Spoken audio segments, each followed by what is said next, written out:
গ্লাসগোতে প্রবাসী বাংলাদেশিরা উদযাপন করলেন স্বাধীনতার 44তম বার্ষিকী। এই উপলক্ষে রোববার গ্লাসগো বাংলা সেন্টারের উদ্যোগে আয়োজিত হয় এক গালা ডিনার ও স্বাধীনতা উদযাপন অনুষ্ঠান। গ্লাসগো থেকে ফিরে বিস্তারিত জানাচ্ছেন আমাদের স্কটল্যান্ড প্রতিনিধি মিজান রহমান।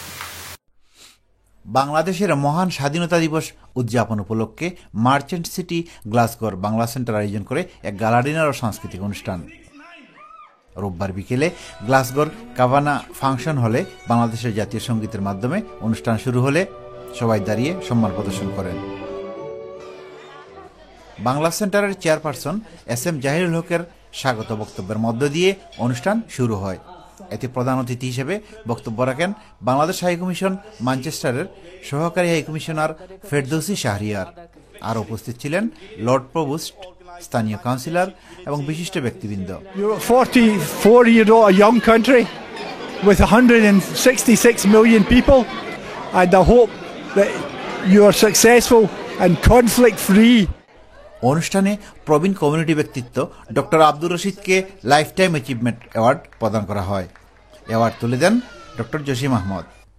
বাংলা সেন্টার সম্মান দিলেন, এটা অবভিয়াসলি আমি ওনাদের প্রতি খুব থ্যাঙ্কফুল। আমাদের মতভেদ ভুলে যেতে হবে, আমাদের মতভেদ হলে সেটা ডিসকাশনের মধ্যে ঠিক করতে হবে, তাহলে সেটা আমাদের দেশের জন্য ভালো হবে। অনুষ্ঠানের দ্বিতীয় পর্বে আমিনুল ইসলাম এবং মাহফুজ রানার সার্বিক ব্যবস্থাপনায় আয়োজিত হয় এক মনোজ্ঞ সাংস্কৃতিক অনুষ্ঠান। বাংলা স্কুলের শিশুরা সমবেত কণ্ঠে পরিবেশন করে দেশাত্মবোধক সঙ্গীত।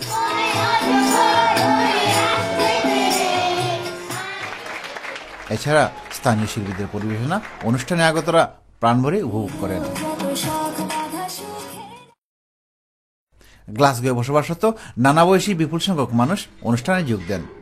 আমি স্টেজে গেছি, আমি সং করছি।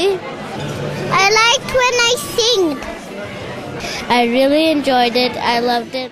আগতরা মনে করেন এই জাতীয় অনুষ্ঠানের মাধ্যমে মেইন স্ট্রিমে বাংলাদেশের ভাবমূর্তি উজ্জ্বল হবে। বাচ্চাদেরকে যে অংশগ্রহণ করাচ্ছে, এতে আসলে অনেক পজিটিভ দিক। আমাদের কালচার সম্পর্কে জানবে, এটা খুব ভালো একটা উদ্যোগ ছিল আমার মনে হয়। সবকিছুই মোটামুটি আমার ভালো আছে, আমি এনজয় করছি। খুবই আনন্দিত যে এরকম একটা অনুষ্ঠানের মাঝে আমরা উপস্থিত হতে পারছি। বাংলা সেন্টারের চেয়ারপারসন আগতদের ধন্যবাদ ও কৃতজ্ঞতা জানান। Mizan Rahman, channel news, Glasgow, Scotland.